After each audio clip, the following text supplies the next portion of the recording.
내란 수괴 윤석열이 무기징역을 선고받았습니다. 내란 우두머리 법정형은 최고 사형, 최저 무기징역밖에 없습니다. 윤석열의 12.3 비상계엄을 내란 행위로 인정하고 내란 우두머리 죄를 적용했습니다. 내란 우두머리에 해당하는 형량 최저형입니다. 무기징역입니다. 나라의 근간을 뿌리채 뒤흔든 내란 수괴에게 조희대 사법부는 사형이 아닌 무기를 선고함으로써 사법 정의를 흔들었다고 저는 생각합니다. 국민의 법 감정에 반하는 매우 미흡한 판결이라고 생각합니다. 조희대 사법부는 12.3 비상계엄 당시 국회로 달려온 시민들 그리고 윤석열 탄핵과 윤석열 파면을 목청껏 외쳤던 우리 국민들의 빛의 혁명에 대한 저는 명백한 후퇴라고 생각합니다. 역사적 단죄를 확실하게 해야 됨에도 불구하고 이를 유예한 조희대 사법부의 행태에 대해 국민들은 매우 미흡하고 못마땅하게 생각할 것입니다.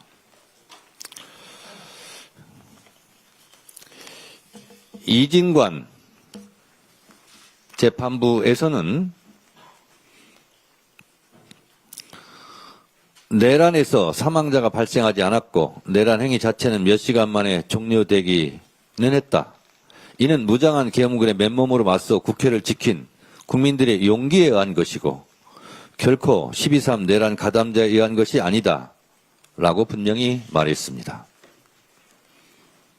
12.3 내란은 국민이 선출한 권력인 윤석열 전 대통령과 그 추종 세력에 의한 것으로 성격상 위로부터의 내란에 해당한다. 대법원 판례가 있는 아래로부터의 내란과 위험성을 비교할 수 없다. 다시 말해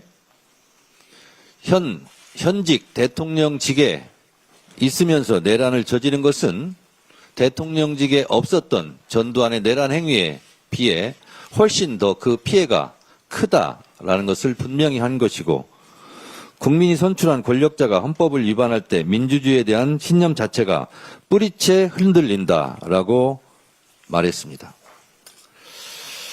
사형이 아니라 무기로 양형을 고려한 이번 지기현 재판부가 말했던 범행이 치밀하게 계획된 것도 아니고 대부분의 시도가 실패로 끝난 점, 전과가 없고 공직을 오래 수행하고 비교적 65세의 고령이라는 점을 고려해서 무기를 했다는 것은 이미 이진관 재판부에서 이미 탄핵된 바 있습니다. 그럼에도 불구하고 지기현 재판부가 이런 판결을 내린 것에 대해서 매우 유감스럽게 생각합니다. 오늘 선고는 맨몸으로 12.3 비상계엄에 맞섰던 국민과 민주주의를 지켜낸 빛의 혁명을 애써 외면한 판결입니다. 내란 세력의 엄중한 심판을 내리라는 국민의 준엄한 명령은 끝내 외면당했습니다. 윤석열이 무기징역 선고를 받기 위해 서 있던 곳은 30년 전 전두환이 사형 선고를 받았던 바로 그 자리 그 법정입니다. 내란 우두머리 전두환을 감형했던 사법부의 잘못된 관행이 결국 부메랑이 되어 오늘날 또 다른 비극으로 돌아왔습니다. 헌법 77조에서 규정하고 있는 비상계엄의 조건, 헌법을 위반했고 그래서 헌법재판소에서 작년 4월 4일 날 파면되었고 그리고 형법 91조에서 규정하고 있는 국헌 문란 목적 내란을 인정했음에도 불구하고 사형이 아니라 무기를 선고한 것은 지기현 재판부가 얘기하는 양형 참작 사유에 저는 해당되지 않는다라고 생각합니다. 전두환의 내란보다 훨씬 더 깊고 넓고 아픈 상처를 준 현직 대통령의 내란 행위에 대해서는 전두환보다 더 엄하게 처벌해야 됨에도 불구하고 그러지 않았습니다. 김용현에 대해서도 사형 또는 무기 5년 이상이라는 양형 조건이 있습니다만 그 양형 기준에는 한참 미달한 선고라고 생각합니다. 더욱이 받아들이기 어려운 것은 노상원 수첩에 적시된 그 수첩 내용에 대해서 노상원에 대한 선고도 매우 가볍습니다. 노상원 수첩대로 내란이 성공하고 진행됐다면 여기 있는 사람들은 이 세상 사람이 아닐 것입니다. 저 또한 그렇습니다. 이재명 대통령도 그렇습니다. 우원식 국회의장도 그렇습니다. 김민석 국무총리도 불기의 객이 되었을 텐데 이에 대해서 너무 간과하지 않았나라는 생각을 지울 수가 없고 이는 2차 종합특검에서 노상원 수첩에 대해서는 명명백백하게 그 진실을 밝혀주기를 기대합니다. 사실은 제가 당연히 사형이 나올 줄 알고 사실은 사형 선고가 됐을 때 사실은 이것을 아주 메시지를 준비했는데 이 메시지를 읽을 수가 없습니다. 없게 되었습니다.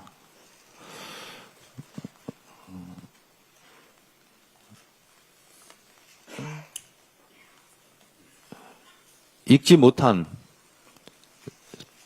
사형시 읽으려고 했던 것을 소용이 없게 됐지만 그래도 몇 소절은 제가 읽어보도록 하겠습니다.